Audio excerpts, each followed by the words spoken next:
어제 우리가 함께 읽은 말씀에 이어서 오늘 말씀도 마지막 때를 기다리는 삶, 마지막 때를 희망하는 삶에 대해서 이야기하고 있습니다.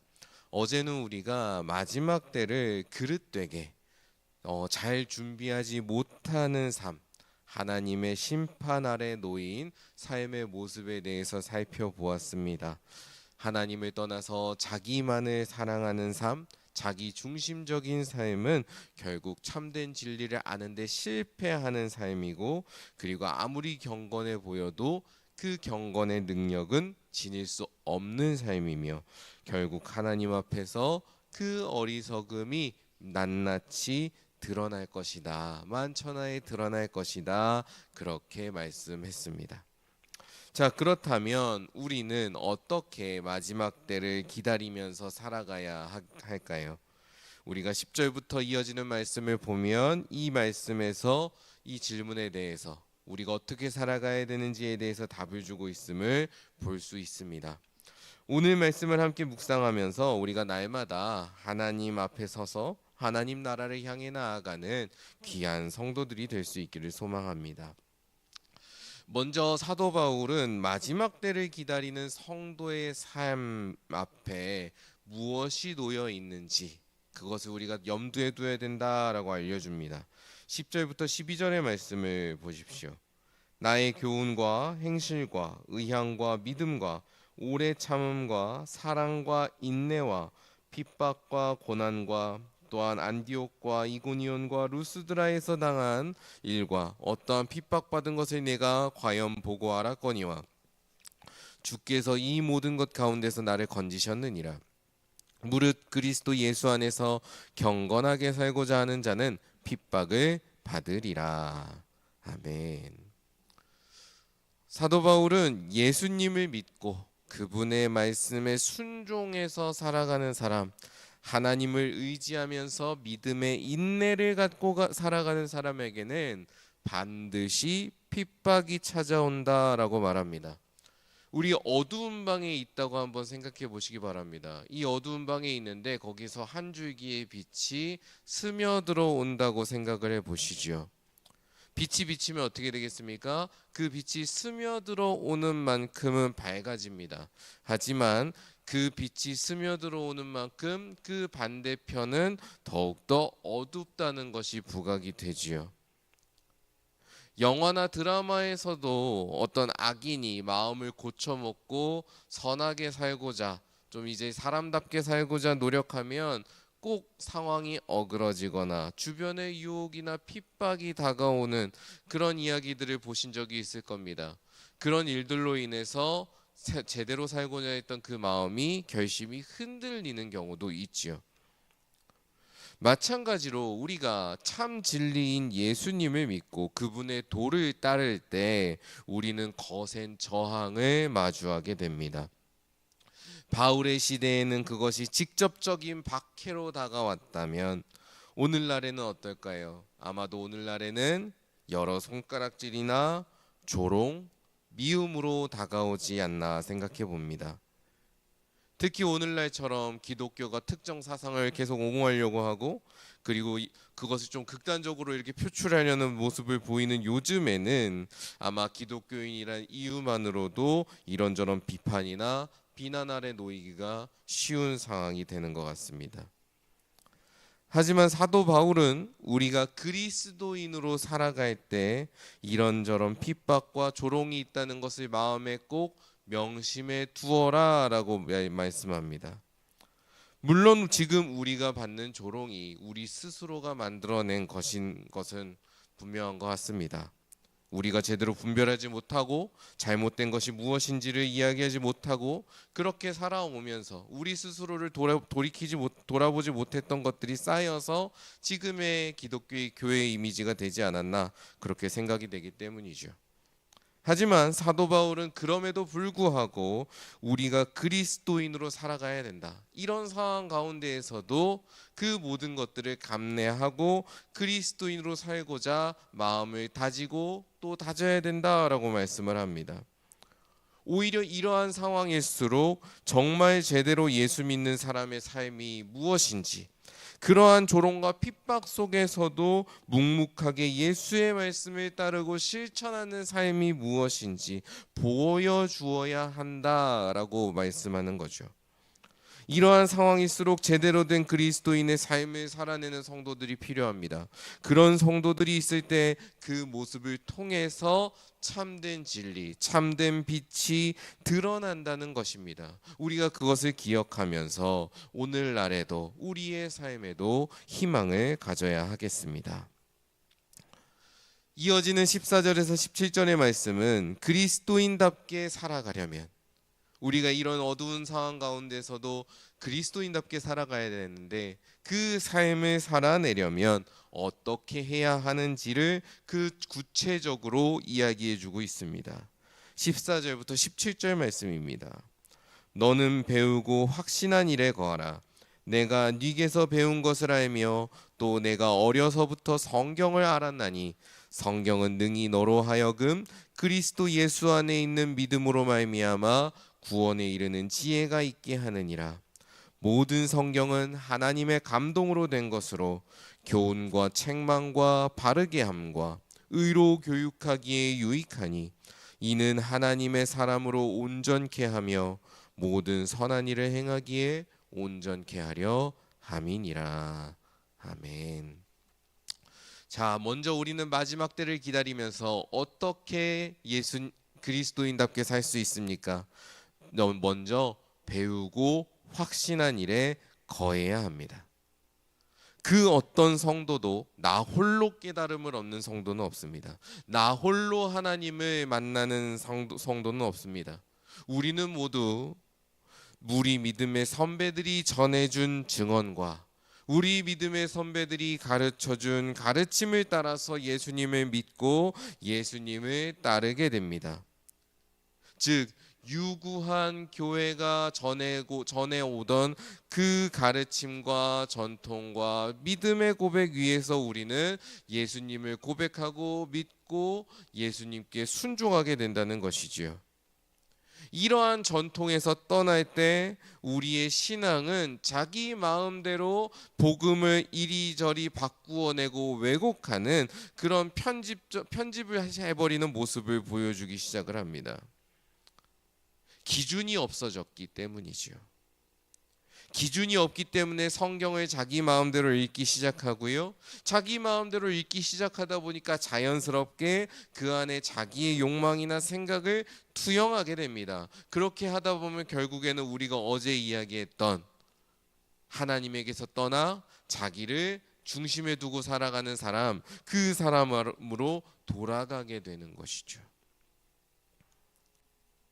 조금 더 우리가 적용하기 쉽게 말씀을 드린다면 우리가 그리스도인으로 살아갈 때 성경을 읽든 무엇을 하든 사도신경을 한번 떠올려 보시면 어떨까 싶습니다. 사도신경을 마음에 새기고 우리가 성경을 읽고 우리가 생각을 하고 또 살아가라라고 말씀드릴 수 있을 것 같습니다. 사도들이 우리에게 전해준 신앙 고백, 그 사도신경을 진심으로 받아들이고 그 고백이 우리가 단순히 입으로 외는 어떤 그런 문장이 아니라 내 삶의 고백이 되도록 받아들이고 살아갈 때 우리는 그 고백에 의지해서 참과 거짓을 구분할 수 있고 또 우리가 마지막 때를 준비하면서 어떻게 살아가야 될지를 깨달을 수 있을 겁니다. 그렇게 마지막 때를 기다리고 희망하는 삶이 점차 성장해 나아가는 것이죠. 또한 이러한 가르침을 마음에 새기면서 당연한 이야기지만 하나님의 말씀인 성경을 늘 가까이 하면서 살아야 합니다. 그리스도인은 성경을 통해서 그리고 성경에 근거한 교회의 설교를 통해서 하나님의 음성을 듣고 하나님의 뜻을 깨닫습니다. 그렇기 때문에 이 성경은 우리에게 단순한 책이 아닙니다. 좋은 말이 담겨있는 혹은 우리가 주목할 만한 이야기가 담겨있는 그런 책이 아닙니다.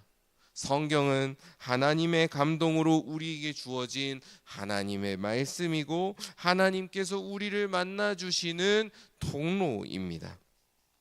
그런 점에서 그리스도인이라면 당연히 성경을 가까이 대해야 합니다. 정확하게 말하자면 성경을 가까이 할 수밖에 없습니다.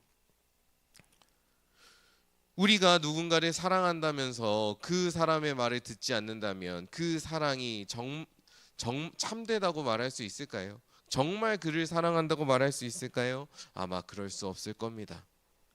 마찬가지로 우리가 예수님을 믿고 사랑한다면서 그분의 말씀을 듣지 않는다면 이것은 우리가 아까 말씀드린 것처럼 연인에게 아무런 관심을 두지 않고 말로는 사랑한다고 하지만 전혀 그 사랑을 보여주지 않는 그런 모습과도 같을 것입니다. 하나님을 믿고 사랑한다면 그분의 마음을 알고 싶어지는 것이 당연한 것이고, 그분의 마음을 알기 위해서 그분의 말씀을 듣는 것이 너무나 당연하고 즐거운 일이 되는 것입니다. 그러나 바울은 이러한 당연함을 넘어서 성경이 우리에게 주는 유익이 너무나도 크다라고 강조합니다. 성경은 우리에게 참된 교훈을 주는 하나님의 말씀이고요, 우리의 잘못된 점을 책망하는 하나님의 말씀입니다. 그리고 어떻게 살아가는 것이 의롭게 살아가는 것인지, 어떤 삶이 하나님이 다시 오실 때를 기다리면서 참되게 살아가는 것인지를 가르쳐 줄 수 있는 하나님의 말씀입니다.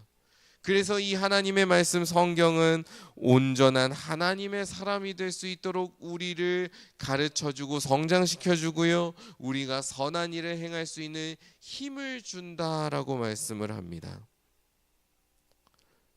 즉 우리가 성경을 가까이 대하고 성경을 배우고 성경을 묵상할 때 우리에게 어떤 일이 일어나느냐, 우리가 예수님을 닮아가기 시작합니다. 예수님을 닮아가는 것, 예수님의 성품을 담고 그분의 생각을 닮아가고 그분의 발자취를 따라서 살아가는 삶, 이것이야말로 종말을 기다리는, 마지막 때를 기다리는 그리스도인의 삶의 모습인 것입니다. 그리고 그 삶은 성경을 깊이 묵상하고 배우는 가운데 교회를 통해서 전해오는 그 가르침과 배운 일에 확신하며 거할 때 얻어집니다. 그렇다면 지금 당장 우리가 해야 될 것은 무엇일까요? 성경을 제대로 알고 성경을 가까이 대하고, 그리고 우리가 교회에서 배워오는 그 신앙의 전통들을 가까이 대하면서 그리스도인으로서 성장해 나아가는 것입니다. 우리가 이렇게 성도답게 살아간다면 하나님께서 가져오시는 종말은 두려운 심판이 아니라 놀랍고 기쁨이 가득한 구원의 날이 될 것입니다. 이러한 소망을 갖고 살아간다면 우리는 어떠한 상황에서도 평안하고 담대할 수 있을 것이고요, 오늘 하루를 더욱더 감사하면서 최선을 다해 살아갈 수 있을 것입니다.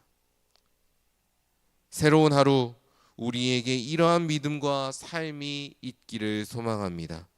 그리하여서 언제 어디서나 그리스도인으로서 귀한 열매를 맺어가는, 하나님이 참으로 기뻐하시는 귀한 모든 보온교회 성도들이 되기를 주님의 이름으로 간절히 축원합니다.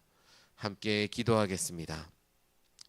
하나님 아버지, 마지막 때를 기다리면서 우리가 더욱더 예수님을 사랑하고 예수님을 알고 예수님을 따르는 삶을 살기를 원합니다. 우리가 예수님을 따를 때에 다가오는 여러 가지 어려움들을 우리가 묵묵히 감당하고 또 하나님께서 주시는 은혜로 이겨내 나아갈 수 있기를 소망합니다. 우리의 믿음과 우리의 결단이 흔들리지 않도록, 무너지지 않도록 지켜주시고 인도하여 주시옵소서. 하나님, 우리가 하나님을 더욱더 사랑하고 예수님을 더욱더 사랑하기에 하나님의 말씀 성경을 더욱더 가까이 대하기를 소망합니다. 성경을 통해서 무엇이 참된 것인지, 무엇이 의로운 것인지, 우리가 어떻게 해야 하고 무엇을 회개해야 되는지를 깨닫기를 원합니다. 그리하여서 온전히 하나님의 뜻에 한 걸음 한 걸음 순종해 나아가는 귀한 하나님의 자녀들이 되게 하여 주시고, 또 이 교회를 통하여서 전해 주시는 참된 가르침과 또 바른 가르침에 우리가 온전히 거하여서 무엇이 진리이고 무엇이 거짓인지를 구별할 수 있게 하여 주시며, 또 그러한 분별을 가지고 우리 앞에 주어진 삶을 또 담대하게 그리스도인답게 살아가는 우리들이 되게 하여 주시옵소서. 그리하여서 우리가 그리스도인답게 예수님을 닮은 삶을 살아감으로 우리가 하나님께서 약속하신 종말을 기쁨으로 기다리며 오늘 하루도 선하고 거룩하게 살아가는데 온전히 힘을 다하는 귀한 성도들의 삶 되게 하여 주옵소서. 오늘 하루의 시종을 주님께 온전히 맡겨드리며 예수 그리스도의 이름으로 기도드립니다. 아멘.